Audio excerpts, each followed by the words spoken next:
Assalamualaikum warahmatullahi wabarakatuh. Perkenalkan, nama saya Sri Handayani Ahmad dengan NIM 2303 05502089 dari kelas H dengan nomor urut 20. Di video ini saya akan menjelaskan tentang konsep dasar timbulnya penyakit pada roda well.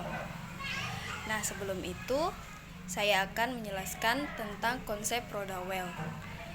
Model roda well adalah sebuah konsep dalam epidemiologi yang menggambarkan hubungan kompleks antara manusia sebagai inang atau host dengan lingkungannya dalam konteks terjadinya penyakit.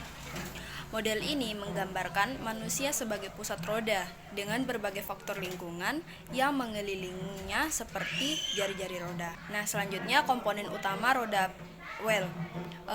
Yang pertama yaitu inang atau host. Yang pertama yaitu faktor genetik, yang dimana kerentanan individu terhadap penyakit dapat dipengaruhi oleh faktor genetik yang diwariskan.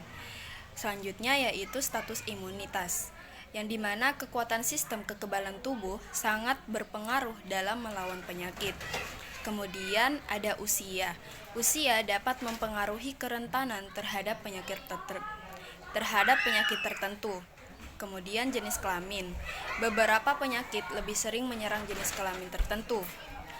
Selanjutnya yaitu gaya hidup, yang dimana pola makan, olahraga, kebiasaan merokok, dan konsumsi alkohol dapat mempengaruhi kesehatan secara keseluruhan. Selanjutnya yaitu komponen utama pada roda well, yaitu agen, yang dimana yang pertama yaitu mikroorganisme, yaitu bakteri, virus, parasit, dan jamur adalah agen penyebab penyakit infeksi. Kemudian yang kedua yaitu bahan kimia, yang dimana zat kimia berbahaya seperti polutan, pestisida, dan bahan kimia industri dapat menyebabkan penyakit. Kemudian yang ketiga yaitu radiasi, yang dimana radiasi ionisasi dan non-ionisasi dapat menyebabkan kerusakan sel dan jaringan. Selanjutnya yang ketiga yaitu lingkungan. Yang pertama lingkungan fisik, yang dimana kondisi geografis, cuaca, iklim, dan kualitas udara dan air dapat berpengaruh, dapat menyebabkan penyakit. Kemudian yang kedua yaitu lingkungan sosial, yaitu faktor sosial seperti kepadatan penduduk, status sosial ekonomi, dan akses terhadap pelayanan kesehatan dapat mempengaruhi risiko penyakit. Kemudian yang ketiga yaitu lingkungan biologis, yang dimana keberadaan vektor seperti nyamuk, tikus, dan serangga lainnya dapat berperan dalam penularan penyakit. Nah, bagaimana sih roda well bekerja? Yang pertama yaitu interaksi, yang dimana terjadinya penyakit merupakan hasil interaksi antara inang, agen, dan lingkungan. Kemudian yang kedua yaitu keseimbangan. Keseimbangan antara ketiga komponen ini sangat penting untuk menjaga kesehatan. Kemudian yang ketiga yaitu faktor pemicu, yang dimana perubahan pada salah satu komponen dapat mengganggu keseimbangan dan memicu terjadinya penyakit.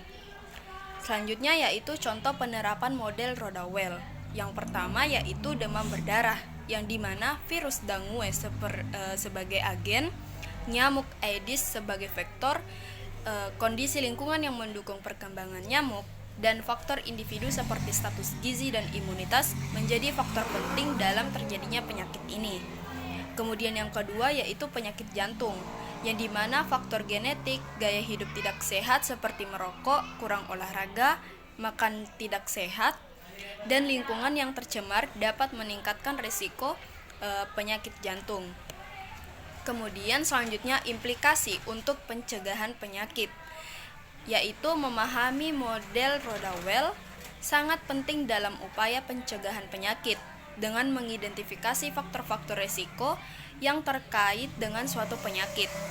Kita dapat melakukan intervensi yang tepat pada tingkat individu, komunitas, dan lingkungan.